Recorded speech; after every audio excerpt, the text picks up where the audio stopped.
गेहूं के किसान एक बार फिर परेशान हैं। पहले तो बेमौसमी बरसात के चलते अधिकतर गेहूं की फसल खराब हो गई, तो वहीं अब एमएसपी को लेकर जो सरकार ने नोटिस भेजा है उसको लेकर किसान एक बार फिर से सोचने को मजबूर हो गए हैं। दरअसल यमुनानगर में नई अनाज मंडी में किसान अपनी गेहूं की फसल लेकर पहुंच रहे हैं। इन किसानों की ज्यादातर फसल को बरसात पहले ही बर्बाद कर चुकी है, तो वहीं अब सरकार ने एक फरमान जारी किया है जिसमें सरकार द्वारा निर्देश दिए गए हैं कि गेहूं का दाना ना तो टूटा हो ना ही उसकी चमक कम हुई हो।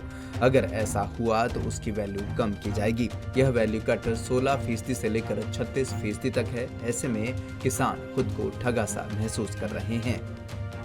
किसानों का गुस्सा जो है जायज है, क्योंकि हमने तो मांग सरकार से की थी कि हमारी पीछे 2 फसलें बर्बाद हो चुकी हैं।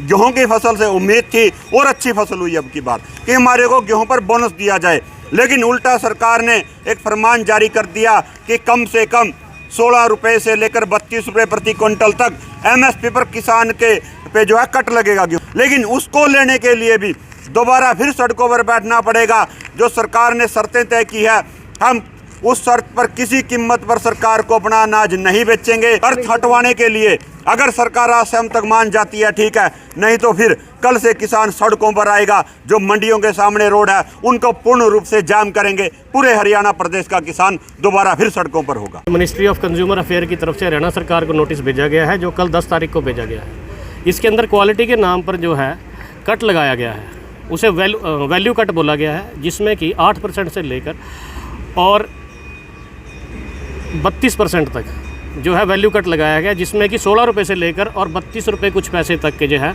एमएसपी में से किसान के पैसे जो है वो घटाए गए और घटाकर जो है उनकी पेमेंट के लिए बोला गया है। वहीं सरकार के नोटिस को लेकर भारतीय किसान यूनियन और आढ़ती एसोसिएशन ने एक बार फिर से आंदोलन छेड़ने की बात कह दी है। इनका कहना है कि अगर सरकार ने नोटिस वापस ना लिया तो मंडी में खरीद बंद कर दी जाएगी और मंडी गेट के बाहर किसान रोड जाम कर सरकार के खिलाफ विरोध प्रदर्शन करेंगे। ये पता नहीं एफसीआई ने किस हिसाब से गाइडलाइन जारी की है, कैसे बिना देखे ही गाइडलाइन जारी की है। आप पिछला हिसाब देखोगे जाके, पिछले 2 साल 3 साल में किसान को हर बार नुकसान हुआ है। कभी मौसम की वजह से नुकसान हुआ है, कभी सरकार की पॉलिसी की वजह से नुकसान हुआ है।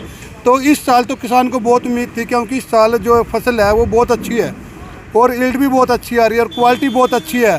तो आप इस चीज़ को देखो ना जी, मतलब जो पिछला नुकसान पहले किसान पर इतना भारी पड़ चुका है और ऊपर से अब की बार फसल अच्छी हुई है, तो ये अब ये डैमेज कट, ब्रोकन कट वगैरह ये लेके आ गए हैं, तो ये बहुत बड़ा नुकसान होगा सरकार के, मतलब किसानों के लिए। बता दें कि यह रोड जाम करने के बाद केवल यमुनानगर में ही नहीं बल्कि पूरे हरियाणा में देखने को मिल सकती है, क्योंकि वैल्यू कट के नाम पर जो एमएसपी पर कटौती की जा रही है उससे प्रदेश का किसान गुस्से में है।